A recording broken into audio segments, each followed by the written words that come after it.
देखो यहाँ पर देखो अब आप लोग, जो नया टॉपिक है हमारे पास ये है acidic strength of carboxylic acids.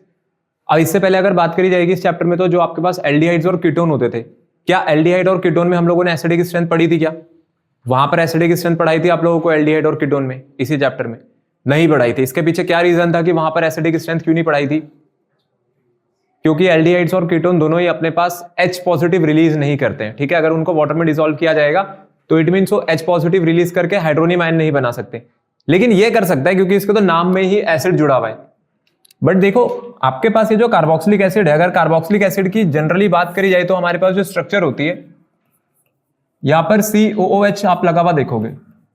ठीक है, ये मेरे पास हो गया एक जनरल फॉर्मूला किसी भी कार्बोक्सिलिक एसिड का RCOH। अब ये जो RCOH है, अगर मैं सिर्फ मॉलिक्यूल की बात करूं तो पहले मॉलिक्यूल को स्टडी करते हैं। मॉलिक्यूल के बारे में हम लोगों ने पहले भी पढ़ा था कि इसमें क्या एग्जिस्ट करती है अपने पास, रेजोनेंस। अब यहाँ पे जो रेजोनेंस है वो काम कैसे कर रही होगी? ये जो ऑक्सीजन है, इस ऑक्सीजन पे भी दो लोन पेयर है, सिमिलरली इस पर भी दो लोन पेयर है। तो ये वाला बॉन्ड अगर इसकी तरफ टूटता है, ये बॉन्ड पेयर अगर इधर शिफ्ट होता है तो डेल्टा नेगेटिव और कार्बन पे कैसा चार्ज आएगा? यहाँ पर डेल्टा पॉजिटिव। अब ये जो कार्बन इलेक्ट्रॉन डेफिशिएंट हुआ था, हमने कहा था कि ये जो लोन पेयर है ये इस तरफ शिफ्ट हो जाएगी। ठीक है, मतलब या मैं कहूं ये जो डेल्टा पॉजिटिव और ये लोन पेयर है इनके बीच में क्या बन जाएगा? एक अपने पास डबल बॉन्ड। तो ये हो गया आपके पास रेजोनेटिंग स्ट्रक्चर किसकी? कार्बोक्सिलिक एसिड की। ऊपर वाला जो ऑक्सीजन है वो डबल बॉन्ड के साथ नहीं, वो सिंगल बॉन्ड के साथ रहेगा। और सिमिलरली यहां पर कार्बन और ऑक्सीजन जो बॉन्ड था वो कैसा हो जाएगा? अपने पास एक डबल बॉन्ड रखने वाला। ठीक है, सबसे ऊपर वाले ऑक्सीजन पर कितने लोन पेयर दिखाएंगे अब हम लोग? Total 3 lone pair with a single negative charge. 3 lone pair क्यों? क्योंकि ये जो बॉन्ड पेयर है ये इस ऑक्सीजन की तरफ शिफ्ट हुआ। ठीक है, अगर ये ऑक्सीजन की तरफ शिफ्ट हुआ तो इसका मतलब उस पर 2 इलेक्ट्रॉन आ गए, और उसके साथ इस ऑक्सीजन ने बना ली है टोटल 3 बॉन्ड। टोटल 3 बॉन्ड बनाए, एक पॉजिटिव चार्ज दिखाएंगे। 2 लोन पेयर थे, एक तो डोनेट कर दिया, एक तो इसने डोनेट कर दिया यहाँ पर डबल बॉन्ड लगाने के लिए। तो कितने इलेक्ट्रॉन पेयर बचे इसके पास? अब सिर्फ एक। ठीक है, तो मैंने अभी कोई कार्बोक्सिलेट आयन नहीं बनाया है, मैंने अभी आपको जो यहाँ पर रेजोनेंस दिखाई है ना, ये हो गई आपके पास रेजोनेंस इन कार्बोक्सिलिक एसिड। ठीक है, ये आपका जो कार्बोक्सिलिक एसिड का जो मॉलिक्यूल है ये उसके अंदर की रेजोनेंस है। अब जब एसिडिक कैरेक्टर चेंज हम लोगों को चेक करना होता है तो एसिडिक कैरेक्टर कैसे चेक किया जाता है? एसिड्स का काम क्या होता है? एसिड्स आपके पास H पॉजिटिव अपने पास डोनेट कर देंगे तो ये रिलीज करेंगे। कौन सा आयन रिलीज करते हैं? H positive ions. ठीक है, और किसके अंदर? In aqueous medium. अगर आप एक्वस मीडियम में जाओगे तो ये अपना H पॉजिटिव आयन जो है उसको डोनेट कर देते हैं, और किस आयन की फॉर्मेशन कर देते हैं वहां पर?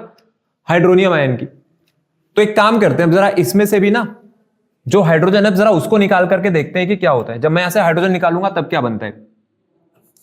तो अगर आपने कहा कि ये जो आपका कार्बोक्सिलिक एसिड का मॉलिक्यूल था RCOOH, यहां से अगर मैं H पॉजिटिव बाहर निकाल दूं, H पॉजिटिव बाहर निकालने का मतलब है ये वाला बॉन्ड आप तोड़ दो तो ऑक्सीजन पे नेगेटिव चार्ज आएगा, और हाइड्रोजन कौन से चार्ज के साथ गई होगी? यहां पर पॉजिटिव चार्ज के साथ गई होगी। तो ये जो अपने पास यहां पर एनायन अब बनेगा, ये बन गया आपका कार्बोक्सिलेट आयन। ठीक है, कौन सा आयन है मेरे पास? ये आपके पास कार्बोक्सिलेट आयन है। अब पता है कार्बोक्सिलेट आयन में क्या हो रहा है? अब कार्बोक्सिलेट आयन में भी ना हम लोगों को जरा एक चीज चेक करनी पड़ेगी, वो है रेजोनेंस। देखते हैं इसमें रेजोनेंस है या नहीं है, देख लेते हैं इस चीज को भी। कार्बोक्सिलेट आयन पर भी आ जाते हैं। पहली चीज तो जो ऊपर वाला ऑक्सीजन है इस पे भी 2 लोन पेयर है, और इस वाले ऑक्सीजन पेयर अब कितने लोन पेयर हो गए मेरे पास? टोटल 3 लोन पेयर हो गए। 3 क्यों हो गए? क्योंकि ये जो बॉन्ड टूटा तो ये बॉन्ड किसकी तरफ टूटा था? इस ऑक्सीजन की तरफ। ठीक है, तो इसने अपना इलेक्ट्रॉन तो बुलाया और हाइड्रोजन का भी रख लिया, इसलिए आप देखोगे कि नेगेटिव चार्ज भी कैरी कर रहा है। अब मैं चाहूं तो इस कार्बोक्सिलेट आयन में क्या कर सकता हूं? इस कार्बोक्सिलेट आयन में अगर यहां पर इलेक्ट्रॉन डिस्प्लेसमेंट दिखाऊंगा तो ये कार्बन और ऑक्सीजन का बॉन्ड इस ऑक्सीजन की तरफ टूटना चाहिए, तो ये डेल्टा नेगेटिव चार्ज आ जाएगा, और यहां पर कैसा चार्ज आ जाएगा? आपके पास डेल्टा पॉजिटिव। अब सिमिलरली जब मैं इसकी अगली स्ट्रक्चर बनाऊंगा जिसमें कि मेरे को रेजोनेंस दिखाना है, तो अब कार्बन और इस ऑक्सीजन के बीच में क्या बन जाएगा अपने पास? एक डबल बॉन्ड। क्यों बन जाएगा डबल बॉन्ड? क्योंकि भाई जो ये वाले लोन पेयर है वो यहां पर डोनेट हो जाएंगे। ये कहेगा कि अगर ये इलेक्ट्रॉन डेफिशिएंट है तो मेरे से लोन पेयर ले लो। तो जब यहां से लोन पेयर लेंगे तो ऊपर वाले ऑक्सीजन के पास तो अब क्या आ गया? एक नेगेटिव चार्ज आ गया, और टोटल लोन पेयर कितने हो गए? यहां पर 3, क्योंकि ये बॉन्ड पेयर इसकी तरफ टूटा था। फिर अब इस पे जो कार्बन है, इस कार्बन ने ऑक्सीजन के साथ क्या बना लिया अपने पास? एक डबल बॉन्ड। और कैसा चार्ज कैरी करेगा ये? क्या आप कोई चार्ज कैरी करेगा क्या ये? अब कोई चार्ज कैरी नहीं करेगा, और कितने लोन पेयर बचा लेगा मेरे पास? Finally 2 lone pair. ठीक है, ऊपर वाला 3, ये वाला 2। अब आप लोग एक चीज देखो कि जो चीज ना पहले वाले स्ट्रक्चर में इस ऑक्सीजन के पास थी ऊपर वाले, अब वही चीज बस यहां पर शिफ्ट हो गई है, एक तरीके से कुछ बदला थोड़ी है। अब ये रेजोनेंस के कारण हुआ वो बात अलग है, बट पहले ऊपर वाला ऑक्सीजन डबल बॉन्ड के थ्रू था, 2 लोन पेयर रखा हुआ था। यहां पे भी तो वही हुआ। अब राइट हैंड साइड पे वो डबल बॉन्ड बन गया और ऑक्सीजन के पास कितने लोन पेयर यहां पे टोटल 2। तो ये आपके पास क्या है, ये आपके पास रेजोनेंस है। ठीक है, ये हम लोगों ने रेजोनेंस के थ्रू कार्बोक्सिलेट आयन को दिखाया कि कार्बोक्सिलेट आयन में जो रेजोनेंस है वो कैसे काम कर रही है। तो ये आपके पास जो स्ट्रक्चर निकल करके आई है वो निकल करके आई है थ्रू रेजोनेंस। लेकिन अगर मेरे को फाइनल स्ट्रक्चर बनानी होगी तो मैं बताऊं फाइनल स्ट्रक्चर क्या बनाऊं फिर इसकी, कार्बोक्सिलेट आयन की फाइनल स्ट्रक्चर क्या होनी चाहिए। अब बात ये आती है सारी की सारी, कैसी होगी इसकी फाइनल स्ट्रक्चर। इसकी फाइनल स्ट्रक्चर में जो डबल बॉन्ड है ना, वो डबल बॉन्ड ना ऊपर वाले ऑक्सीजन पे दिखाएंगे और ना ही नीचे वाले ऑक्सीजन पे दिखाएंगे। ये जो डबल बॉन्ड है, डबल बॉन्ड आपके पास कैसे कर रहा होगा, ये रेजोनेट कर रहा होगा। इसको हम लोग क्या कहते थे, क्या है आपके पास, ये है पार्शियल डबल बॉन्ड कैरेक्टर। जो कार्बन ऑक्सीजन बॉन्ड है यहां पर क्या है अपने पास, पार्शियल डबल बॉन्ड कैरेक्टर है। इसका मतलब जो नेगेटिव चार्ज आ रहा है वो नेगेटिव चार्ज आपके पास क्या हो रखा है, ये नेगेटिव चार्ज आपके पास डिस्पर्स हो रखा है। ये जो डबल बॉन्ड आ रहा है, जो पार्शियल डबल बॉन्ड कैरेक्टर आ रहा है, इसमें वो नेगेटिव चार्ज डिस्पर्स हो गया। तो ये अपना कार्बोक्सिलेट आयन है और कार्बोक्सिलेट आयन की भी रेजोनेंस हाइब्रिड स्ट्रक्चर हो गई। ये है मेरे पास resonance hybrid carboxylate molecule, carboxylate ion. नहीं, कार्बन पे नहीं है नेगेटिव। नेगेटिव चार्ज जो है ना, ये नेगेटिव चार्ज आपका रेजोनेट कर रहा है। ठीक है, कभी इस ऑक्सीजन कभी इस ऑक्सीजन पे, तो इसको दिखा रखा है। कार्बन पे नहीं है वो, नहीं, इसीलिए मैंने इधर बनाया है उधर नहीं। तो ये आपका रेजोनेंस हाइब्रिड कार्बोक्सिलेट आयन है। ठीक है, तो अब एक चीज अगर हम लोग ध्यान दें तो जो मॉलिक्यूल था ना, मॉलिक्यूल में भी रेजोनेंस है और यहां से जो आयन बन करके आया इसमें भी रेजोनेंस है, दोनों में।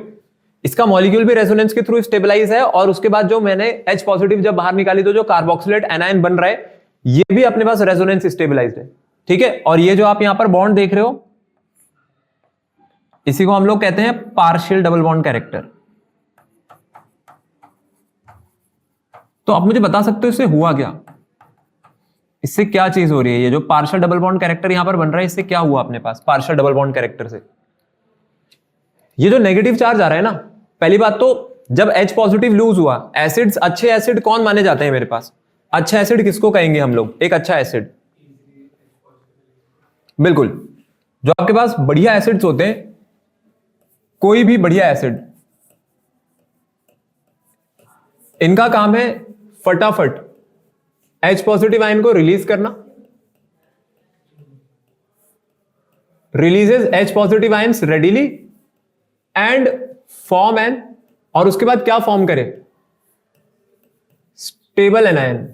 ठीक है, क्योंकि जब मैं पॉजिटिव चार्ज वहां से बाहर भगा दूंगा तो उसके पीछे वो नेगेटिव चार्ज ही छोड़ेगा आपके पास। तो एनायन जो फॉर्म हो रहा है वो स्टेबल होना चाहिए। ये दो कंडीशन है, फटाफट हाइड्रोजन भी जाए और उसके बाद जो एनायन बन रहा है वो स्टेबल भी बने। ऐसा ना हो हाइड्रोजन तो निकल गई लेकिन एनायन अनस्टेबल बना।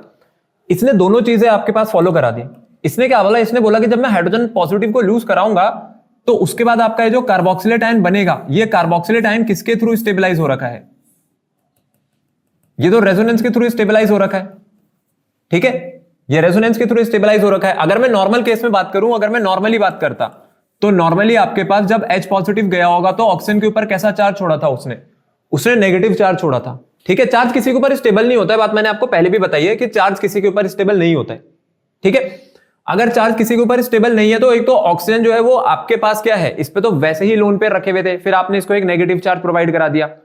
अब होगा क्या, ये जो ऑक्सीजन के ऊपर नेगेटिव चार्ज आ रहा है, अगर आप इसको देखोगे ना तो इसके साथ कौन सा ग्रुप लगा हुआ है, इसके साथ हमारे पास एल्काइल ग्रुप लगी हुई है। अब आप मेरे को बताना एल्काइल ग्रुप कैसा इफेक्ट रखती है, इलेक्ट्रॉन डोनेटिंग या इलेक्ट्रॉन विड्रॉइंग। ये आपके पास एक इलेक्ट्रॉन डोनेटिंग ग्रुप है। ठीक है, इलेक्ट्रॉन डोनेटिंग ग्रुप है तो ये प्लस आई इफेक्ट के थ्रू क्या करेगा, इलेक्ट्रॉन सप्लाई करेगा। ठीक है, और ये जो इलेक्ट्रॉन सप्लाई हो रहे हैं ये ऑक्सीजन के ऊपर आने वाले नेगेटिव चार्ज की इंटेंसिटी को क्या करेंगे, बढ़ाएंगे, है ना, इंक्रीज करेंगे।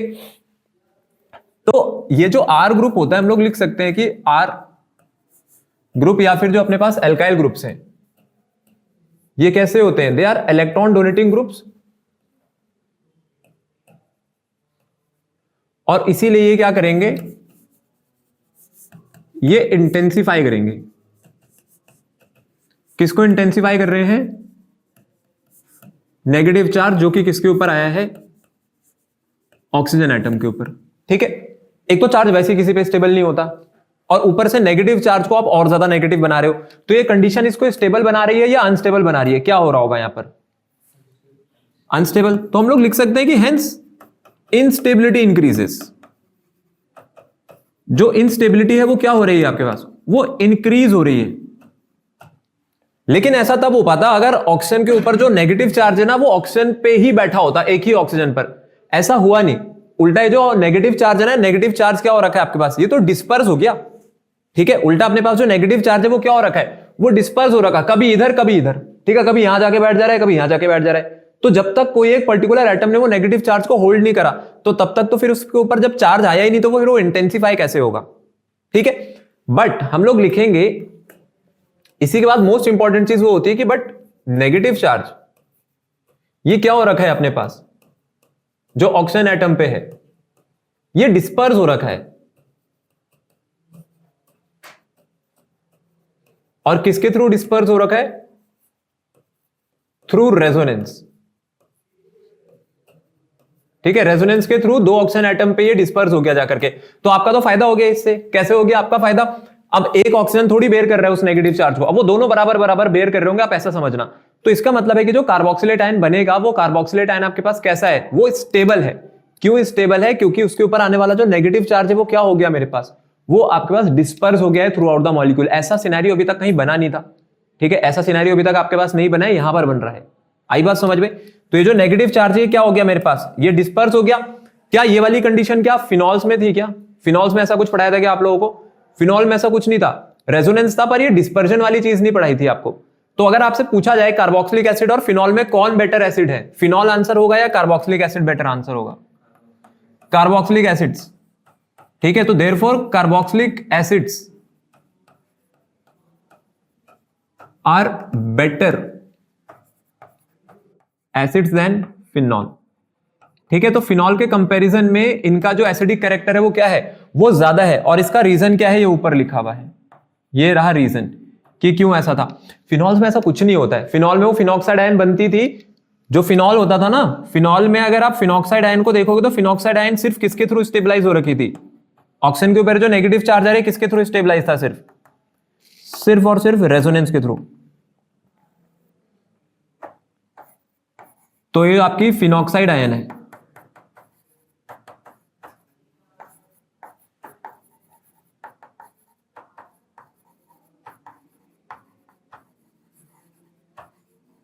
जो कि रेजोनेंस के थ्रू स्टेबलाइज थी। रेजोनेंस के थ्रू स्टेबलाइज्ड है, बट इसका नेगेटिव चार्ज डिस्पर्स नहीं हो रहा है। तो उससे बढ़िया तो कार्बोक्सिलिक एसिड का मॉलिक्यूल है, कम से कम नेगेटिव चार्ज यहां पर क्या हो रहा है मेरे पास? डिस्पर्स तो हो रहा है। लेकिन अभी कंडीशन मेन चीज यही होती है यहां पे जो हमने सबसे पहले पढ़ी कि जो एल्काइल ग्रुप्स है ना, एल्काइल ग्रुप्स आपके पास इलेक्ट्रॉन डोनेटिंग ग्रुप्स होते हैं। अभी जो इलेक्ट्रॉन डोनेटिंग ग्रुप्स होते हैं क्या करेंगे? इलेक्ट्रॉन डोनेटिंग ग्रुप्स इसके ऊपर आने वाले नेगेटिव चार्ज की इंटेंसिटी को बढ़ाएंगे। यही वो फैक्टर है या यही वो पार्ट है जो कि इसके एसिडिक कैरेक्टर को भी खराब करेगा। ठीक है, जिसको कि हमें आगे यहां पर पढ़ना है। पहले बताओ इतनी चीज समझ आई? कार्बोक्सिलिक एसिड का जो अपने पास एसिडिक कैरेक्टर है,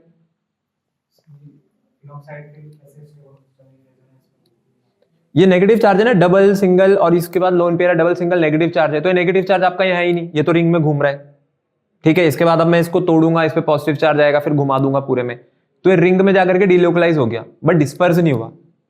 आ रही बात समझ में? क्योंकि डिस्पर्स करने के लिए ना दो ऑक्सीजन एटम होने चाहिए थे। यहां पर जो पहला ऑक्सीजन है वही दूसरा है। पहली बात है आप डिस्पर्जन का मतलब समझो।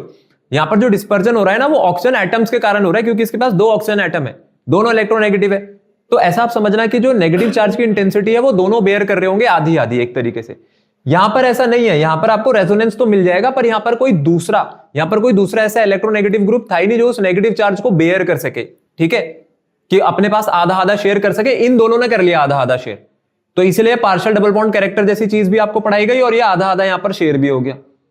आई बात समझ में? एक चीज और बता देता हूं कि पार्शियल डबल बॉन्ड कैरेक्टर अगर कहीं पर बनता है तो इससे होता क्या है? इससे अपने पास ना जो इधर वाली बॉन्ड लेंथ है और जो इधर वाली बॉन्ड लेंथ है ये दोनों बराबर हो जाएंगी, दोनों। ठीक है, जबकि जनरली क्या होता है? जनरली ये होना चाहिए ना, इधर बॉन्ड लेंथ कम आएगी और इधर बॉन्ड लेंथ क्या आनी चाहिए? ज्यादा। यहां पर जो कार्बन ऑक्सीजन बॉन्ड है, दोनों ही कार्बन ऑक्सीजन बॉन्ड इक्विवेलेंट होते हैं बॉन्ड लेंथ में, और ये इसलिए हो पाया क्योंकि रेजोनेंस के कारण वहां पर मेरे पास पार्शियल डबल बॉन्ड कैरेक्टर बना। अभी हम उसको करेंगे आगे आगे अभी उसको डिस्कस करते हैं। ठीक है, पहले बताओ ये चीज आ गई समझ में? यहां पर जैसे एक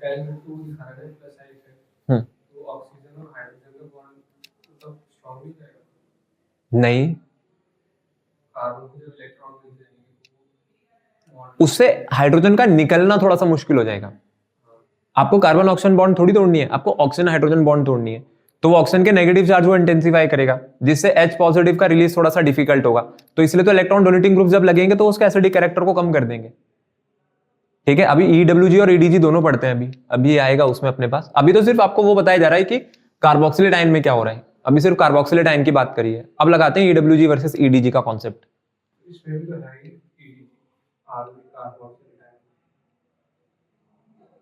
पर मैं मिथेनोइक भी बना सकता हूं ना, इसका मिथेनोइक एसिड होगा ना सबसे पहला कार्बोक्सिलिक एसिड, तो मैं H लगा दूंगा।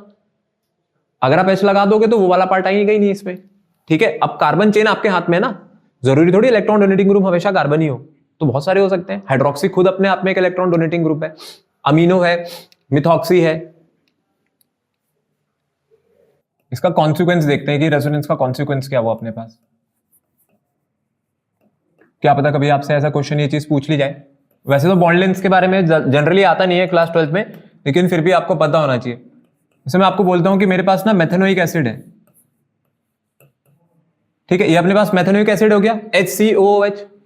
ठीक है, ये जो HCOH है, इसमें अगर बॉन्ड लेंथ की बात करी जाएगी ना, तो पहले मेरे को बताना सिग्मा बॉन्ड ज्यादा लंबा होता है या पाई बॉन्ड, मतलब जहां सिग्मा बन रहा है वो ज्यादा लंबा होता है पाई वाला सिग्मा। क्या रीजन होता है इसके पीछे?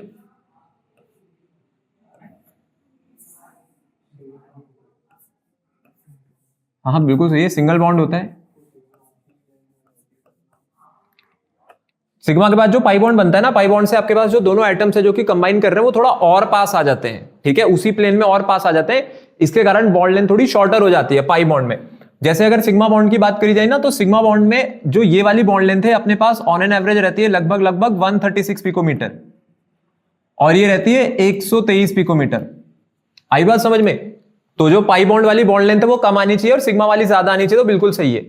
लेकिन अगर यही मॉलिक्यूल आपके पास अगर आगे कन्वर्ट होता है, जैसे मैं बोलता हूं कि यहां से हाइड्रोजन चली गई,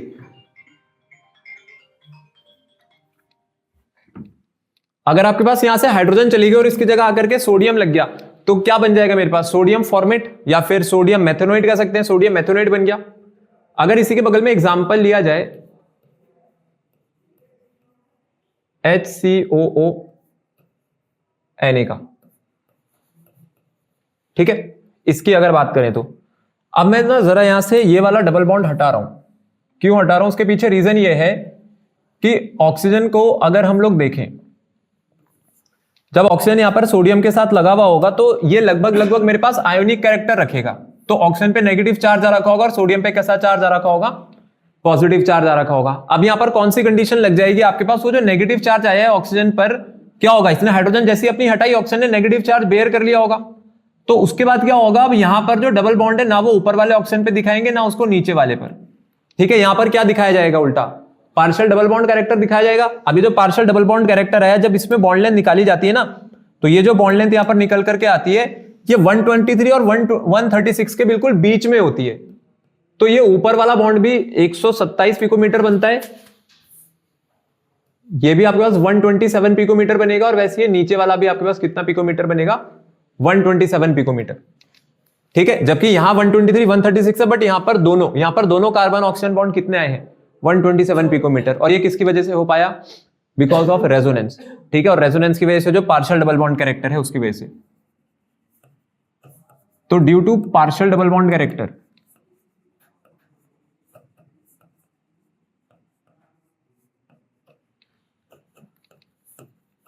in both CO bonds,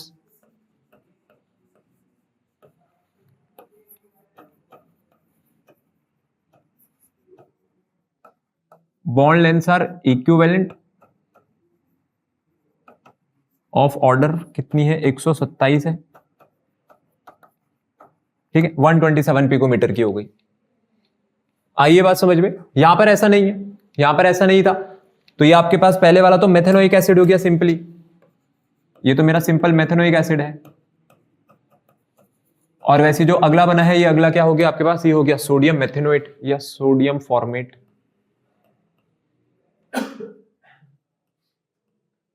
तो अगर बॉन्ड लेंथ के रिलेटेड कभी क्वेश्चन आएगा, तो बॉन्ड लेंथ से रिलेटेड कभी भी क्वेश्चन आए तो ध्यान रहे आपको आंसर कैसे करना है। ठीक है, आई बात समझ में? बॉन्ड लेंथ में अगर पूछेंगे तो भाई यहाँ पर जो बॉन्ड लेंथ है वो इक्विवेलेंट इसलिए है इसमें क्योंकि वो रेजोनेंस के through partial double bond character acquire कर रहा है।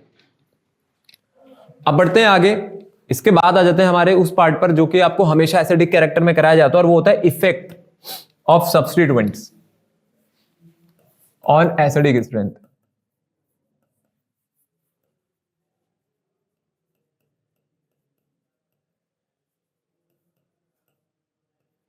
तो अभी शुरुआत में मैं ईडीजी और ईडब्ल्यूजी की बात नहीं करूंगा, अभी यहां पर एक नॉर्मल केस लेकर के चलते हैं,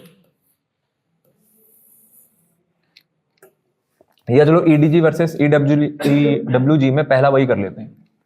सबसे पहले करते हैं ईडब्ल्यूजी। इलेक्ट्रॉन विड्रॉइंग ग्रुप्स कैसा इफेक्ट एक्सर्ट करते हैं, माइनस आई इफेक्ट या प्लस आई इफेक्ट? माइनस आई। ये इलेक्ट्रॉन विड्रॉइंग है, इलेक्ट्रॉन विड्रॉइंग ग्रुप कैसा इफेक्ट एक्सर्ट करेंगे मेरे पास? माइनस आई, अपनी तरफ इलेक्ट्रॉन खींचेंगे, अपनी खुद की तरफ। क्या क्या एग्जांपल हो सकते हैं इन ग्रुप्स के? क्या क्या एग्जांपल आपको पढ़ाए गए हैं? और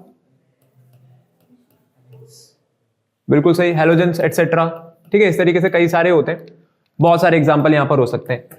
शुरुआत आपके हैलोजन से ही कर लेते हैं। एक क्वेश्चन आता है आपके पास, और वो क्वेश्चन ये होता है कि chloro acetic acid versus acetic acid कौन ज्यादा एसिडिक होगा।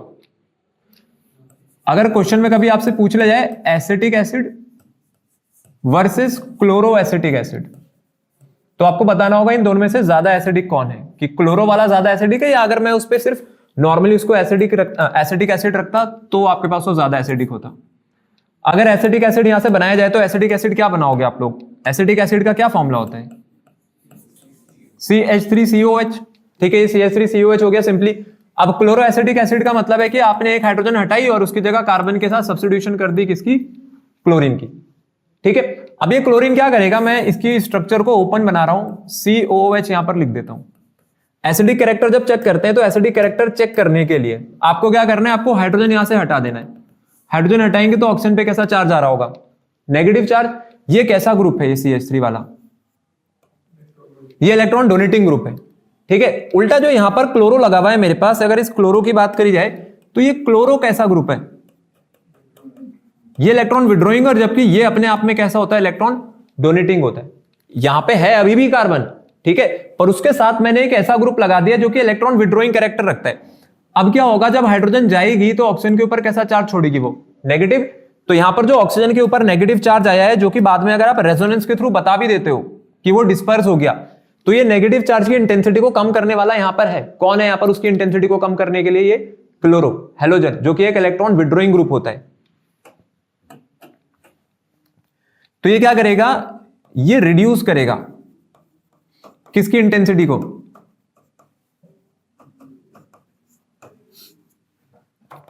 Negative charge.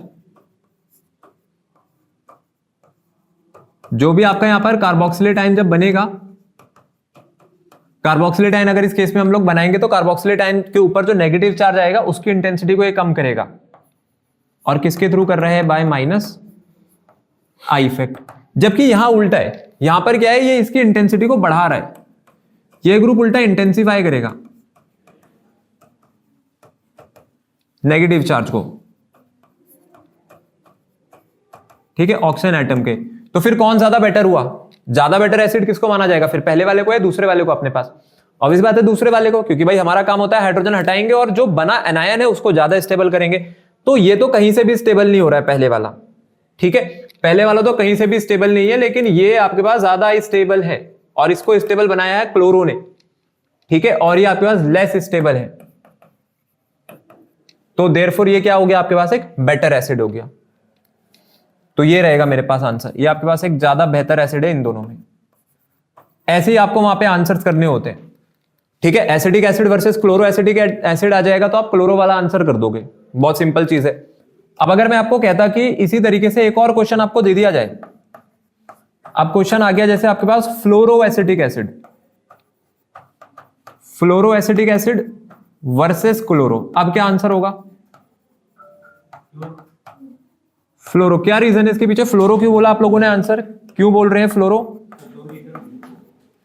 क्योंकि फ्लोरीन और जो क्लोरीन है ना, फ्लोरीन और क्लोरीन है दोनों हैलोजन ही, पर कौन ज्यादा अच्छा या कौन ज्यादा बेहतर तरीके से इलेक्ट्रॉन अपनी तरफ खींच सकता है? फ्लोरीन, क्योंकि फ्लोरीन से ज्यादा इलेक्ट्रोनेगेटिव तो कोई है ही नहीं, fluorine is the most electronegative element, तो यहां पर आंसर फ्लोरोएसिटिक एसिड होगा, क्योंकि फ्लोरीन की इलेक्ट्रोनेगेटिविटी किससे ज्यादा होती है मेरे पास, क्लोरीन से। ठीक है, ये था आपका क्वेश्चन,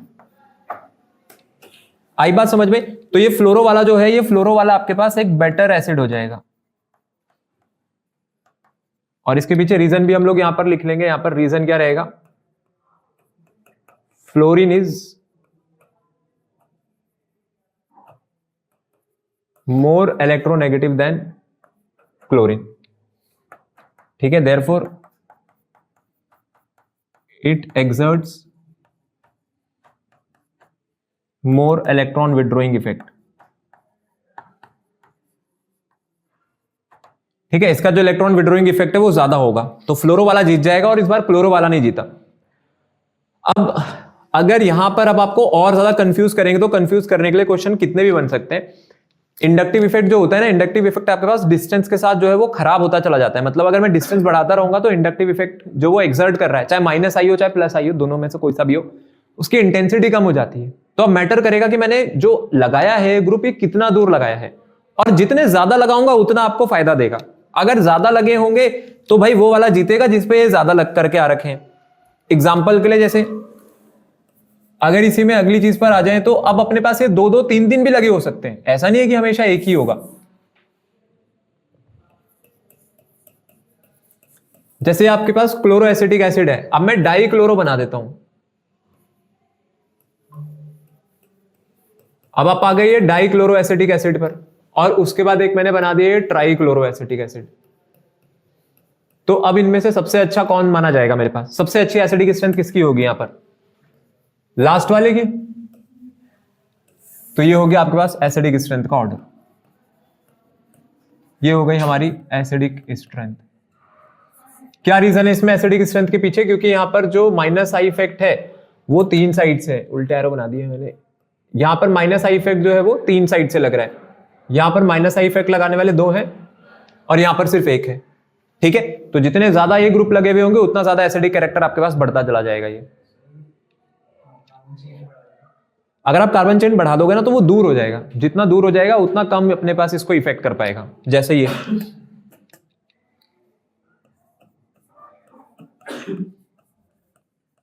अब मैं यहां पर क्लोरीन एक ही रखूंगा, ठीक है, मैं क्लोरीन नहीं बढ़ा रहा हूं।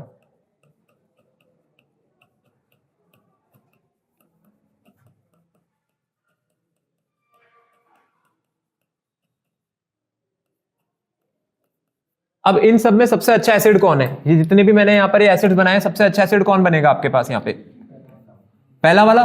सब में क्लोरो ही लगा रखा है मैंने, क्लोरो नहीं चेंज करा। पर बात पता है क्या हुई कि अपने पास ऑक्सीजन पे जो नेगेटिव चार्ज आया है, जिसकी इसको इंटेंसिटी कम करनी है, उससे इसकी जो डिस्टेंस है वो दूर हो गई बहुत। ठीक है, तो इंडक्टिव इफेक्ट जो है ना वो डिस्टेंस के साथ डिक्रीज होता है। तो इसमें सबसे अच्छा एसिड कौन माना जाएगा, सबसे पहला वाला। ये अब आ गया आपके पास एसिडिक स्ट्रेंथ का ऑर्डर। इसके पीछे रीजन क्या है एसिडिक स्ट्रेंथ ऐसा क्यों बनाया इस बार हमने, रीजन है इसके पीछे जो आई इफेक्ट होता है, इट मींस जो इंडक्टिव इफेक्ट होता है, ये अपने पास इनवर्सली प्रोपोर्शनल होता है किसके, डिस्टेंस के। कि मतलब कहां पर ये लगा हुआ है, जितनी ज्यादा डिस्टेंस बढ़ती चली जाएगी आई इफेक्ट उतना कम एक्सर्ट होगा। अब वो चाहे डोनेटिंग वाला हो चाहे अपने पास विड्रॉइंग ग्रुप हो, क्योंकि आई इफेक्ट माइनस भी हो सकता है, आई इफेक्ट प्लस भी हो सकता है। ये दोनों के लिए ही है सिनेरियो, नेगेटिव आई इफेक्ट हो और इवन चाहे पॉजिटिव आई इफेक्ट हो। ठीक है, उससे कोई फर्क नहीं पड़ता है। अगर माइनस आई इफेक्ट रखेगा तो भी और प्लस आई इफेक्ट रखेगा तो भी। तो ये वाली पार्ट आई समझ में। यहां पर ये था आपके पास एसिडिक कैरेक्टर कितना आपसे पूछ सकते हैं, बात वही होती है। ये जितनी चीजें आप देख रहे हो, अगर इसमें मैं सिर्फ इतना बता करके आपको छोड़ दूंगा ईडीजी और ईडब्ल्यूजी, तो कुछ होगा नहीं, क्योंकि आप क्वेश्चन कर नहीं पाओगे, क्वेश्चन आएगा ही नहीं। ऐसा क्वेश्चन जब आता है तो कुछ नहीं पता किसी को कि टीचर के मन में क्या है। टीचर आपको नाम लिख के देगा कंपाउंड का, सिर्फ स्ट्रक्चर तो मैं बना के दे रहा हूं, तो स्ट्रक्चर भी नहीं बनी होगी, खुद बनानी होगी, तो ऑर्डर आप तभी लगा पाओगे। केमिस्ट्री में बहुत इजी होता है क्वेश्चन को हार्ड करना। एरोमेटिक पे आ रहे हैं अभी एरोमेटिक आएंगे अभी इसके बाद। अभी तो सब्स्टिट्यूएंट्स ही नहीं हुए, अभी सब्स्टिट्यूएंट्स करेंगे तब एरोमेटिक। एरोमेटिक में इसमें जो आपने इससे पहले पढ़ा है वो कोई केस अप्लाई नहीं होगा, यहाँ पे तुरंत ऑर्डर रिवर्स हो जाएगा। वहां पर आपको पैरा पढ़ाते थे, यहाँ पे ऑर्थो जीत जाएगा। नेक्स्ट आते हैं अब आपके पास, अगर मैं इलेक्ट्रॉन विड्रॉइंग ग्रुप को ऑर्थो, मेटा और पैरा पे लगाता हूं, अब देखते हैं तब क्या होता है। तो क्योंकि हम पहले इलेक्ट्रॉन विड्रॉइंग ग्रुप कर रहे हैं तो पहले उसी का इफेक्ट स्टडी कर लेते हो। Effect of electron withdrawing groups on ortho, Meta and para positions. तो अब आ गई है बारी एरोमेटिक एसिड्स की, जिसके लिए भी आप पूछ रहे थे यहां पर।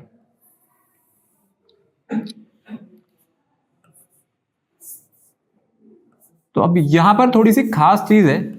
अब वो खास चीज क्या है वो अभी आप लोग बताओगे मेरे को। ये मेरे पास यहां पे नाइट्रो ग्रुप लगी हुई है, ठीक है। ये नाइट्रो जो ग्रुप है, पहले मेरे को बताना कि इसका नाम क्या होना चाहिए सबसे पहले इस कंपाउंड का। ये आपका ऑर्थो नाइट्रो बेंजोइक एसिड है। तो इस ऑर्थो नाइट्रो बेंजोइक एसिड में जो नाइट्रो ग्रुप है ये कैसा है, इलेक्ट्रॉन विड्रॉइंग है या डोनेटिंग है? इलेक्ट्रॉन विड्रॉइंग है, ठीक है। मैं 3 पोजीशन हम लोग यहां पर कंसिडर कर सकते हैं, ऑर्थो भी, मेटा भी और पैरा भी। तो शुरुआत करते हैं आपके ऑर्थो और मेटा और पैरा से, ठीक है। तो मैं इसको ऑर्थो,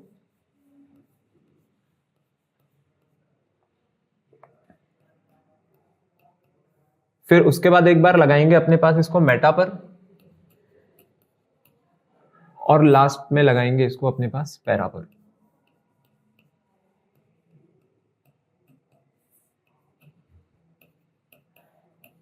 ठीक है, ऑर्थो पर भी लग गया, मेटा पर भी लग गया और पैरा पर भी लग गया।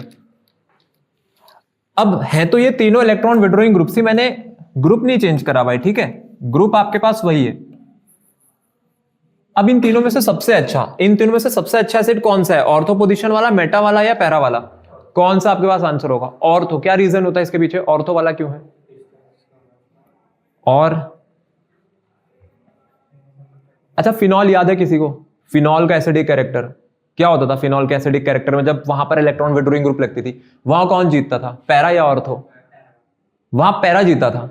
वहां पे आपने बोला था कि पैरा वाला होगा। यहां पे आंसर ऑर्थो क्यों है? लेकिन फिर आंसर सही है वैसे ऑर्थो। वो तो वहां पर भी माइनस आई इफेक्ट तो नाइट्रो का है ना, माइनस आई इफेक्ट तो नाइट्रो का है।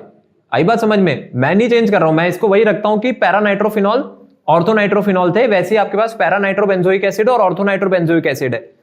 इन तीनों में ना सबसे अच्छा ऑर्थो वाला ही है। पर पता है इसके पीछे रीजन क्या होता है? इसके पीछे रीजन ये होता है, यहां पर 2 चीजें एक साथ ली जाती हैं। एक तो मेरा स्टेरिक फैक्टर होता है, दूसरा इलेक्ट्रॉनिक फैक्टर है। इलेक्ट्रॉनिक फैक्टर मतलब वो रेजोनेंस वाला। अभी स्टेरिक फैक्टर आप लोगों के लिए नया है, वैसे तो आपके स्कोप ऑफ सिलेबस से बाहर की चीज है, ठीक है। आपको एक बहुत शॉर्ट उसमें समझाता हूं। मेरे पास जो नाइट्रो ग्रुप है वैसे ये ठीक ठाक ग्रुप है, ठीक है, बल्कि ग्रुप है, साइज में हैवी है। और जो आपका कार्बोक्सिलिक एसिड का जो ग्रुप है ना, कार्बोक्सिलिक एसिड का ग्रुप भी बड़ा ही होता है, ठीक है। तो होगा क्या कि अगर ये दोनों आसपास लगेंगे ना, तो जब ये आसपास लगेंगे तो इससे क्या होगा, इससे आपके पास इसमें जो स्टेबिलिटी है वो कम होने लगेगी। क्यों स्टेबिलिटी कम होने लगी? क्योंकि एक दूसरे को हिंडर करेंगे, ये रिपल्शन के कारण हिंडर कर रहे होंगे, क्योंकि आपने 2 बड़े बड़े ग्रुप्स ना पास में लगा दिए। तो जब ये बड़े बड़े ग्रुप्स पास में लग गए तो अब कार्बोक्सिलिक एसिड के पास बचने का एक ही मौका बनता है। वो चाहता है, वो कहता है यार इससे पहले कि मतलब मेरी स्टेबिलिटी को खराब करे, काम करता हूं हाइड्रोजन हटा देता हूं अपनी। जैसे ही हाइड्रोजन हटाएगा, जो उसका नेगेटिव चार्ज आता है ना उस पर, उसके कारण वो सेम प्लेन वाला बन जाता है, प्लेनर ज्योमेट्री की तरफ आगे बढ़ता है। तो इसलिए वो चाहता है कि मैं हाइड्रोजन को अपने पास ना रखूं, हाइड्रोजन यहां पर हटा दो। तो ये जो सिचुएशन है, सिचुएशन को क्रिएट किया नाइट्रो ने, इसके लिए इसने इसको मजबूर कर दिया था कि इसको अपना हाइड्रोजन हटाना पड़े। तो इसलिए यहां पर ऑर्थो होता है। तो अभी आपके पास जो स्टेरिक हिंड्रेंस वाला पार्ट है कि जो हिंडर हुआ, वो चीज ऐसे अभी आपके सिलेबस में नहीं है, ठीक है। जो रिपल्शन हिंडर हो रही है यहां पे, बाकी रेजोनेंस होता है, ठीक है। अब रेजोनेंस में क्या है कि रेजोनेंस वाला पार्ट अगर नाइट्रो को देखे तो नाइट्रो पे पॉजिटिव चार्ज होता है। तो यहां पर कैसा चार्ज आना है मेरे पास, मुझे भी पता है, मुझे यहां पे नेगेटिव लेके आना है। तो यहां पे कैसा चार्ज आएगा आपके पास, अगले उसमें पॉजिटिव चार्ज आ रहा होगा, ठीक है। तो इलेक्ट्रॉनिक फैक्टर और दूसरा होता है यहां पर मेरे पास स्टेरिक फैक्टर। इन दोनों के मिक्सचर के कारण यहां पर ऑर्थो जीतता है, ठीक है। तो आप लोग इसको अभी चाहे बस इतना लिख सकते हो कि ये दोनों मेरे पास बल्कि ग्रुप्स हैं, ये भी बल्कि है और ये भी बल्कि है, ठीक है।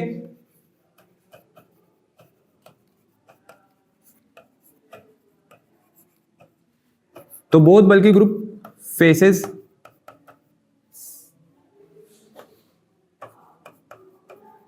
Steric hindrance.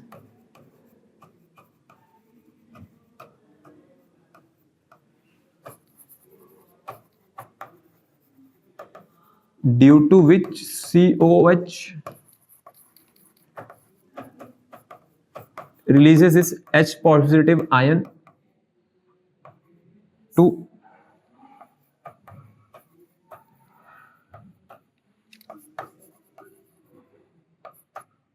counter that repulsion. ठीक है, ये जो रिपल्शन हो रही थी ना, जो हिंड्रेंस हो रही थी, इसको काउंटर करने के लिए क्या करते हैं अपने पास, H पॉजिटिव आयन को अपना रिलीज कर देते हैं।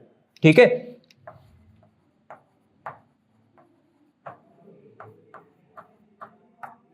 And makes CO negative ion which is planar. तो ये एक स्टेबल ज्योमेट्री की तरफ आगे बढ़ रहा है। अभी के लिए आप बस इतना लिख लो, वैसे आपसे कोई पूछेगा नहीं। अभी अगर आपसे कोई पूछे तो आप लिख देना it is known as ortho effect. ठीक है, इसी चीज को हम लोग क्या कहते हैं, जो पूरा पार्ट आप लोगों ने पढ़ा है यहां पर, इसी को हम लोग कहते हैं ऑर्थो इफेक्ट।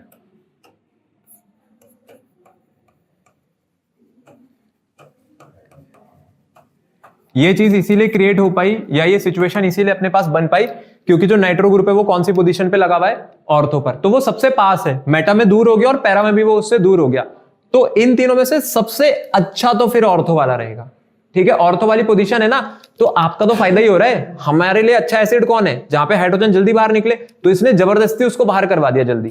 ठीक है, मजबूर कर दिया, परेशान कर दिया कार्बोक्सिलिक वाले पार्ट को कि वो अपना हाइड्रोजन यहां से बाहर फेंके, नहीं तो ज्योमेट्री अनस्टेबल कर दूंगा की। तो उसने बाहर फेंक दी फिर, तो इसलिए ऑर्थो वाला आपका सबसे बेटर एसिड हो रखा है इनमें। ठीक है, फिनॉल्स में ऐसा नहीं होता था जबकि, तो वो यहां पर है। तो इन सब में से बेस्ट तो ये है। ठीक है, ये तो आपको पता है कि इनमें से कैसा एसिड हो गया मेरे पास, बेस्ट है ऑर्थो वाला। अब बचते हैं मेटा वर्सेस पैरा पोजीशन। जरा मेटा और पैरा पर आ जाते हैं। अब जब मेटा और पैरा को हम लोगों ने स्टडी किया था, तो मेटा पे एक प्रॉब्लम क्रिएट हो जाती थी। वो प्रॉब्लम क्या क्रिएट हो जाती थी कि जो नाइट्रोजन है ना, नाइट्रोजन के ऊपर खुद पे कैसा चार्ज होता है, पॉजिटिव चार्ज होता है इसके स्ट्रक्चर में। तो आपको भी पता है कि आपको यहां पर कैसा चार्ज लेकर के आना है, पॉजिटिव के सामने यहां पर नेगेटिव चार्ज लेकर के आना है। ठीक है, जबकि इन बाकी स्ट्रक्चर्स में अगर देखा जाए, देखो आपके पास ये जो नाइट्रो यहां पे ग्रुप लगा हुआ है, नाइट्रो ग्रुप में ना अभी पॉजिटिव चार्ज नाइट्रोजन के ऊपर है। तो आपको भी पता है कि जब रेजोनेंस होगी, तो रेजोनेंस के बाद यहां पर कैसा चार्ज आएगा, इस जगह पर कैसा चार्ज आएगा मेरे पास, यहां पर ही आपका नेगेटिव चार्ज आएगा, और यहां पर कैसा चार्ज क्रिएट होता था, पॉजिटिव। ठीक है, और ये आपको क्रिएट करना रहता है, तभी अपने पास रेजोनेंस बनी रहती है। बस मेटा पे ये होता है कि जब ये मेटा पे लग जाएगा ना, अब मेटा पर लगने पर ये रेजोनेंस खराब कर देगा। मेटा पर लगने पर इसने रेजोनेंस क्यों खराब कर दी, क्योंकि जो COOH वाला ग्रुप है, इसको अगर आप छोड़ दो तो आप जरा यहां पर आ जाओ, ये NO2 पर। तो NO2 में ये जो अपने पास नाइट्रोजन है, इस नाइट्रोजन को अगर हम लोग देखें,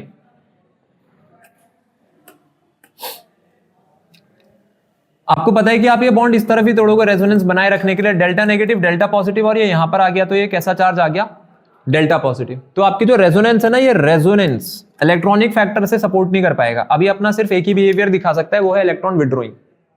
तो इसलिए जीतेगा आपके पास ऑर्थो, और ऑर्थो के बाद किसकी बारी आएगी, पैरा की, क्योंकि पैरा में प्रॉब्लम नहीं है। पैरा में क्या होता है, देखो अगर यहां पॉजिटिव नेगेटिव, तो यहां पर तो अपने पास चीजें ठीक है,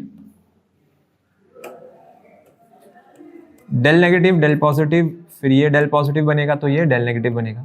तो पैरा पे ठीक है, पैरा पे और ऑर्थो पे सब कुछ सही था, मेटा वाले ने चीजें खराब कर दी। तो कौन सबसे अच्छा एसिड हुआ फिर इसमें, ऑर्थो वाला। ठीक है, और मेटा वाला इन सब में से कैसा है, सबसे वीकेस्ट है। ठीक है, भले इन सब में सबसे वीकेस्ट हो, पर फिर भी सिर्फ बेंजोइक एसिड से अच्छा ही साबित होगा।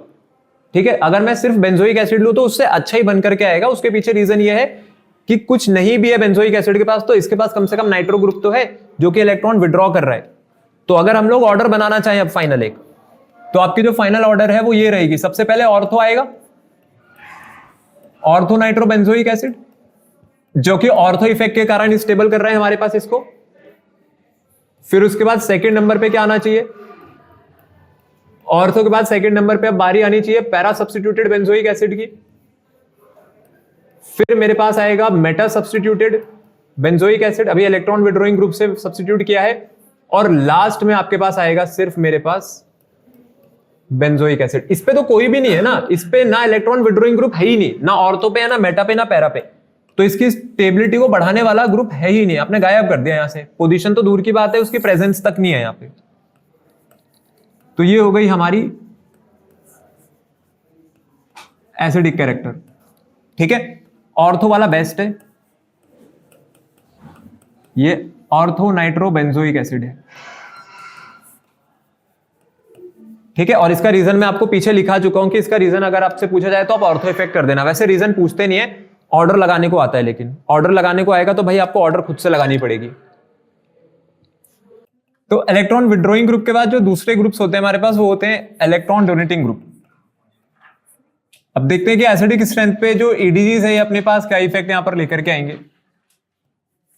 सबसे पहले तो क्या क्या एग्जांपल हो सकते हैं ईडीजी के, अगर मैं आप लोगों से पूछूं तो मेरे को बता दो क्या क्या एग्जांपल्स हैं।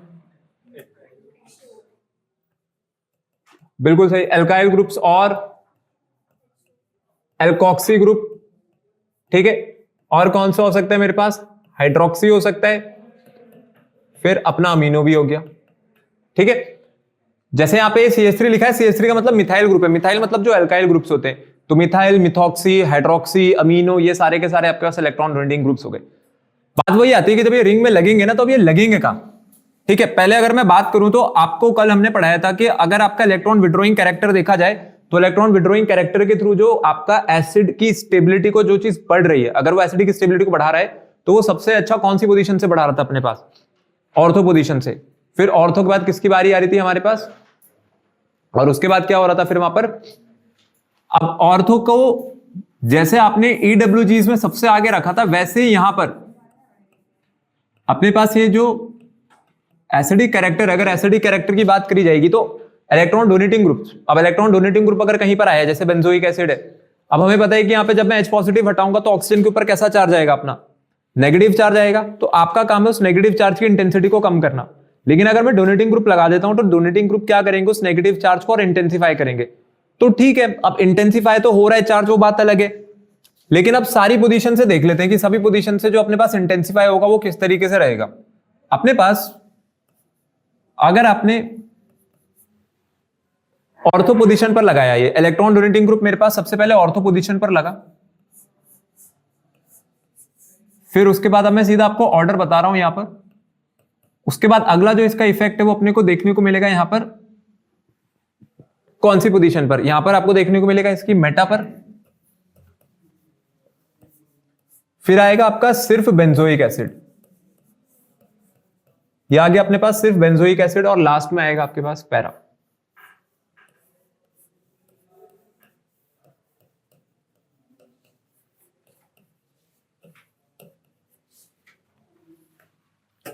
तो इनमें से जो सबसे अच्छा एसिड है, इनमें से सबसे अच्छा एसिड कौन माना जाएगा अपने पास, सबसे अच्छा एसिड कौन है यहां पर, para hydroxy benzoic acid. Para hydroxy benzoic acid, क्या रीजन है इसके पीछे। सबसे पहले तो एक चीज ध्यान रखेंगे कि ये सारे के सारे इलेक्ट्रॉन डोनेटिंग ग्रुप हैं, तो एरो टुवर्ड्स द रिंग आपको बनाना, इन सबका काम है यहां पर रिंग की तरफ इलेक्ट्रॉन को सप्लाई करने का। ठीक है, पहली चीज तो हम लोग यहां पर ध्यान रखेंगे। अब उसके बाद अगली जो चीज आती है, मेन चीज वो ये रहती है कि आपका जैसे ऑर्थो इफेक्ट वहां पर होता था, इलेक्ट्रॉन को, एसिड को स्ट्रेंथनिंग इफेक्ट आप ये कह सकते हो ऑर्थो में। जो आपका ऑर्थो वाला है वो सबसे अच्छा एसिड बनेगा, जैसा कि कल हम लोगों ने पढ़ा था इसके बारे में कि ऑर्थो इफेक्ट आपके पास यहाँ पर डोमिनेट करता है। तो मेरे पास जो सबसे पहले वाला है वो सबसे अच्छा एसिड निकल करके आ जाएगा।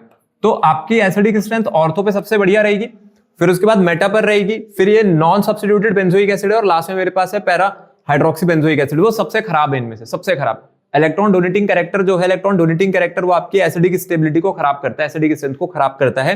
तो पैरा से वो इफेक्ट सबसे बढ़िया निकल करके आ रहा है, मतलब खराब करने वाला इफेक्ट सबसे बढ़िया निकल रहा है पैरा से। ठीक है, हाँ देखो वो जो अपने पास ये था ना, ये क्यों होता है कि जब आप यहाँ पे इस बल्की ग्रुप को देखते हो और ऑर्थो पर ये दोनों मेरे पास भारी भारी ग्रुप लग जाते हैं, तो इससे क्या होता है, इससे ना आपका जो मॉलिक्यूल है वो एक तरीके से इनस्टेबिलिटी की तरफ आगे बढ़ जाता है, क्योंकि यहाँ पर क्या होती है, यहाँ पर हिंड्रेंस होने लग जाती है। ठीक है, रिपल्शन होती है आपस में। तो अब जब दो भारी ग्रुप आसपास लगे हैं तो फिर ये क्या होगा, ये जो कार्बोक्सिलिक एसिड का जो H है ना यहाँ पे, ये H यहाँ से रिलीज हो जाता है। ठीक है, इसको मजबूरी में करना पड़ता है H रिलीज, क्योंकि इसको बहुत हाई हिंड्रेंस यहाँ से अपने पास फेस करने को मिल रही। तो इसको चाहिए कि यार अब मैं स्टेबल कैसे हूं, तो स्टेबल होने के लिए अपना फटाफट वहां से हाइड्रोजन बाहर फेंक देता है। ठीक है, ताकि इस पे जो नेगेटिव चार्ज आ रहा है, ऑक्सीजन पर जो नेगेटिव चार्ज आ रहा है, वो आपके पास एक प्लेनर ज्योमेट्री की तरफ आगे बढ़े। ठीक है, अगर वो नेगेटिव चार्ज एक्वायर कर लेता है तो जैसे वो प्लेनर ज्योमेट्री की तरफ आगे बढ़ेगा तो खुद को ज्यादा स्टेबल पाएगा। तो इसलिए वो कहता है यार इससे बढ़िया पहले हाइड्रोजन को हटा दूं यहां से। ठीक है, और जैसे हाइड्रोजन गई, एसिडिक कैरेक्टर आपके पास बढ़ गया, क्योंकि एसिड वही अच्छे होते हैं जो हाइड्रोजन फटाफट लूज कर दे। तो ये जितना पास लगेगा ना, ये अपने पास लगने से इसका हाइड्रोजन हमेशा पहले हटा देगा। तो यहां पर आपके पास इलेक्ट्रॉनिक फैक्टर मतलब जो रेजोनेंस होता है, या जो अपने पास इनका डोनेटिंग कैरेक्टर, वो बाद में आता है। यहां पर हमें नंबर 1 पे पढ़ाया जाता है ऑर्थो इफेक्ट। जैसे मैंने कल आपको समझाया था कि जो बल्कि ग्रुप की अपने पास हिंड्रेंस है, उस हिंड्रेंस के कारण H पॉजिटिव का रिलीज इजी हो जाता है। तो ऑर्थो वाले की वजह से यहां पे भी रिलीज पहले हो जाएगा। वो अलग बात है कि इलेक्ट्रॉन सप्लाई करके इसको इंस्टेबल करेंगे, लेकिन उसके साथ साथ यहां पर जो नेगेटिव चार्ज आएगा वो नेगेटिव चार्ज इस वजह से आएगा क्योंकि हाइड्रोजन रिलीज हो गई थी। तो जितनी जल्दी आपका हाइड्रोजन रिलीज होगा उतना अच्छा एसिड वो माना जाएगा। तो ऑर्थो और मेटा पोजीशन पे तो वो वाली बात आ गई क्योंकि ये बहुत पास पास लगे हुए हैं। लेकिन उसके बाद क्या हुआ है, जो पैरा पोजीशन है ना, पैरा पोजीशन मेरे पास ऑलमोस्ट सिमेट्रिकल पोजीशन है, काफी दूर हो गया आपका हाइड्रोक्सी ग्रुप COH से। तो अब वो हिंड्रेंस वाला फैक्टर खत्म हो गया, अब ना हिंडर नहीं हो पाएगा। अब अगर हिंडर नहीं हो पाएगा तो इसके पास एक ही फैक्टर बचा, और वो फैक्टर कौन सा बचा, अपना डोनेटिंग कैरेक्टर वाला। इसको डोनेशन की जरूरत भी नहीं है, क्या करेगा इलेक्ट्रॉन लेकर के। जब आप H पॉजिटिव हटाओगे, हर केस में से हटा लो, ऑक्सीजन के ऊपर कैसा चार्ज आया है, नेगेटिव, ठीक है। ऑक्सीजन के ऊपर जो नेगेटिव चार्ज आ रहा है, उससे पहले जो हाइड्रोक्सी ग्रुप है इसने तो मदद नहीं करी ना इस बार इसको कि हाइड्रोजन जल्दी बाहर फेंक दे, ये तो नहीं कर पाया इस बार हिंडर। लेकिन इस बार ये उल्टा काम जरूर करेगा, और क्या करेगा, ऑक्सीजन के ऊपर आने वाले नेगेटिव चार्ज को और इंटेंसिफाई करेगा।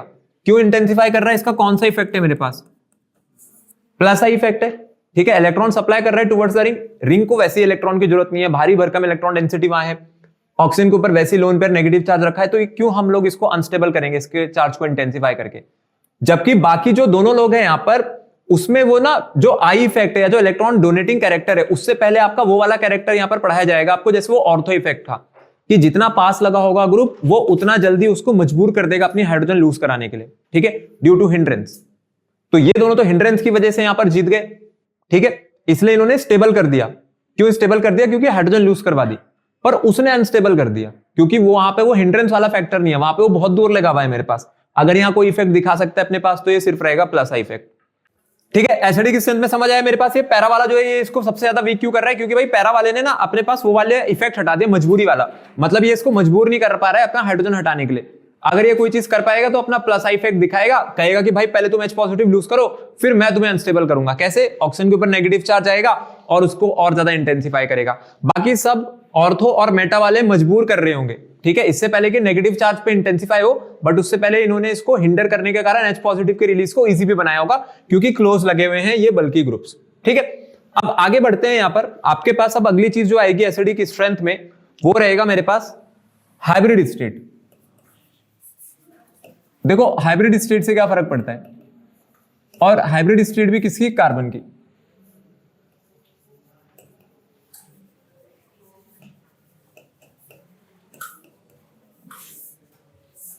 और इसको हम लोग चेक करेंगे which is next to the COOH group. अब यहां पे अगर देखा जाए तो हमारे पास जो कार्बन की हाइब्रिड स्टेट होती है वो sp2, sp3 और sp होती है। सबसे पहले अगर मैं यहां पर बोलूं,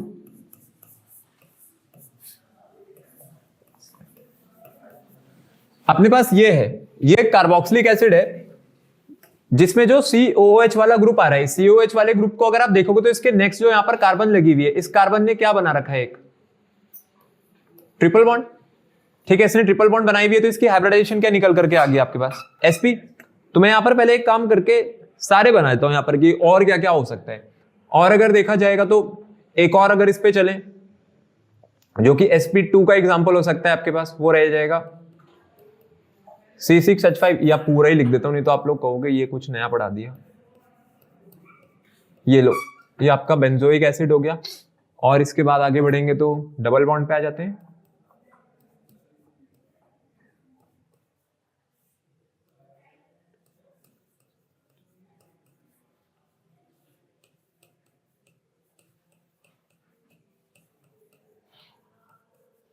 ठीक है, अपने पास यहां पे ना मैंने कार्बन की हाइब्रिड स्टेट चेंज कर दी सभी में। अगर आप इस वाले में देखोगे COH के जो नेक्स्ट कार्बन है ये कौन सी हाइब्रिड स्टेट में मेरे पास, sp2। ये वाला कार्बन भी कौन सी स्टेट में अपने पास, और ये वाली कार्बन की हाइब्रिड स्टेट क्या निकल करके आएगी, sp3, ठीक है। क्योंकि यहां पर भाई 2 पाई बॉन्ड है, या आप सीधा कहोगे 2 सिग्मा है तो sp, फिर यहां पर भी अपने पास कितने सिग्मा है, यहाँ पे टोटल 3 सिग्मा है तो sp2, 3 सिग्मा sp2, वहां पर उस कार्बन ने 4 सिग्मा बॉन्ड बना रखे हैं तो sp3। कौन सी कार्बन सबसे ज्यादा इलेक्ट्रोनेगेटिव होती है, कौन सी कार्बन सबसे ज्यादा इलेक्ट्रोनेगेटिव है इनमें से, sp। तो आपको क्या चाहिए, आपको पता है कि भाई ये कुछ करे ना करें, पर जब हाइड्रोजन यहां से जाएगा तो ऑक्सीजन के ऊपर जो नेगेटिव चार्ज आ रहा है ना, यहां पर खेल सिर्फ उसका है।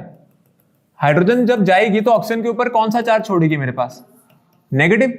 तो आप चाहते हो कि नेगेटिव चार्ज की जो इंटेंसिटी है उसको कम करने वाला होना चाहिए कोई, तो आपने कोई ग्रुप नहीं लगाया इसमें, कोई आप ना ईडीजी लगा रहे हो ना ईडब्ल्यूजी लगा रहे हो, बट यहाँ पे कार्बन की जो हाइब्रिड स्टेट है वो आपको हेल्प कर रही है। कैसे हेल्प कर रही है? पहले वाले केस में जो कार्बन है वो sp हाइब्रिडाइज्ड है, मतलब ये कैसी कार्बन है, ये एक इलेक्ट्रोनेगेटिव कार्बन है। अगर इलेक्ट्रोनेगेटिव कार्बन है तो क्या करेगी, इलेक्ट्रॉन्स को अपनी तरफ खींचेगी, तो इट मींस ये ऑक्सीजन के ऊपर आने वाले नेगेटिव चार्ज की इंटेंसिटी को क्या करेगी, कम करेगी। तो हमारे पास जो इलेक्ट्रोनेगेटिविटी का ऑर्डर हुआ करता था वो हुआ करता था sp, फिर sp2 और उसके बाद किसकी बारी आती थी, sp3 की। ठीक है, ये हम लोग पहले भी कई बार पढ़ चुके हैं। ये होती है आपके पास इलेक्ट्रोनेगेटिविटी, और इलेक्ट्रोनेगेटिविटी किसके डायरेक्टली प्रोपोर्शनल हुआ करती थी अपने पास, एस कैरेक्टर के। जितना ज्यादा एस कैरेक्टर होगा इलेक्ट्रोनेगेटिविटी उतनी हाई होगी। तो अपने पास जो sp हाइब्रिडाइज कार्बन है ये इनमें सबसे ज्यादा इलेक्ट्रोनेगेटिव है नेचर में, इस मोस्ट इलेक्ट्रोनेगेटिव इन नेचर। ठीक है, तो and therefore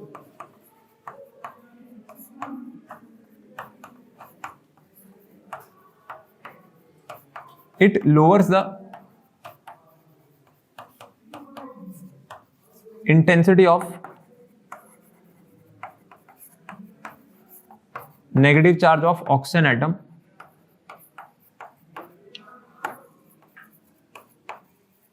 after removal of H positive, और वो भी किसमें, इन कार्बोक्सिलेट आयन में। जो आपका कार्बोक्सिलेट आयन बनेगा उसके अंदर जो हाइड्रोजन है जब वो जाएगी तो वहां पे जो O नेगेटिव है उसके ऊपर आने वाली इंटेंसिटी को ये कम कर रहा होगा अपने इलेक्ट्रोनेगेटिव नेचर से, तो इसलिए अपने पास सबसे अच्छा एसिड तो ये हो गया। लेकिन अब ये भी sp2 है, ये भी sp2 है। अगर मैं कहूं तो ये विनाइलिक ग्रुप है वैसे आपके पास, ये आपको याद होगा, इस ग्रुप को हम लोग कौन सा ग्रुप कहते थे अपने पास, ये विनाइल है। ठीक है, विनाइल ग्रुप होता था। तो ये भी sp2 है, ये भी sp2 है, तो इनमें से कौन ज्यादा अच्छा एसिड है, पहले वाला या दूसरे वाला? अब कैसे आंसर देंगे?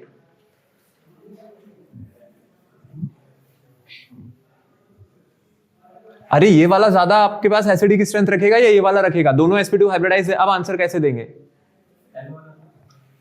पहले वाला। क्यों, क्या रीजन है इसके पीछे? बिल्कुल, ये आपके पास रेजोनेंस है। यहां पर जब ऑक्सीजन के ऊपर नेगेटिव चार्ज आएगा तो ये नेगेटिव चार्ज आपके पास रेजोनेंस के थ्रू स्टेबलाइज्ड है। यहां पर रेजोनेंस के थ्रू स्टेबलाइजेशन वाला जो फैक्टर है वो नहीं है, और यहां पर मेरे पास जो रेजोनेंस के थ्रू स्टेबलाइजेशन है वो यहां पर एग्जिस्ट करेगी, क्योंकि जो नेगेटिव चार्ज होता है वो डिस्पर्स हो जाएगा किसके अंदर, आपकी रिंग के अंदर। तो ये एरोमेटिक है, एरोमेटिक में रेजोनेंस फैक्टर जुड़ता था, तो अपना जो एसिडिक स्ट्रेंथ का ऑर्डर हो गया वो सिंपली अब बनेगा अपने पास ये हो गई हमारी एसिडिक स्ट्रेंथ।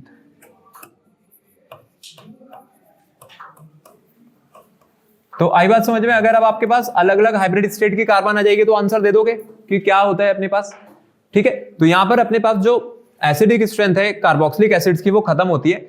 एक इसमें जो फिनॉक्साइड आयन भी बनता था हमारे पास, जैसे फिनॉल्स में रहता था, तो हमने इसमें ये भी डिस्कस कर लिया था कि कार्बोक्सिलिक एसिड फिनॉल्स के कंपैरिजन में अच्छे एसिड है, खराब एसिड है, कैसे एसिड्स होते थे ये, अच्छे एसिड्स होते हैं। क्या रीजन था इसके पीछे, क्यों अच्छे एसिड्स हैं उसके कंपैरिजन में?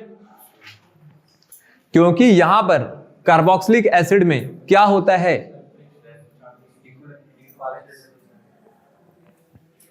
जो आपका नेगेटिव चार्ज है ना वो डिस्पर्स हो रखा है। आई बात समझ में? यहां पर जो नेगेटिव चार्ज है वो डिस्पर्स हो रखा है। ठीक है, ज्यादा अच्छे से डीलोकलाइज है। 2 ऑक्सीजन एटम पे आ रहा था वो, कभी पहले वाले पे कभी दूसरे वाले पे, तो आपका नेगेटिव चार्ज डिस्पर्स तो हो पा रहा है ना। फिनॉक्साइड में कहां डिस्पर्स होगा, ऑक्सीजन ही एक है, तो सिर्फ रेजोनेंस काम कर रही है वहां पर यहां डिस्पर्जन ऑफ चार्ज काम कर रहा है।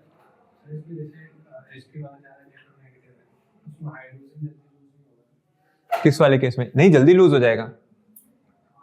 ये अपने पास ना जो sp है ये तो यहां से इलेक्ट्रॉन को खींच रहा है, तो ये तो बॉन्ड की पोलैरिटी को और बढ़ा रहा है।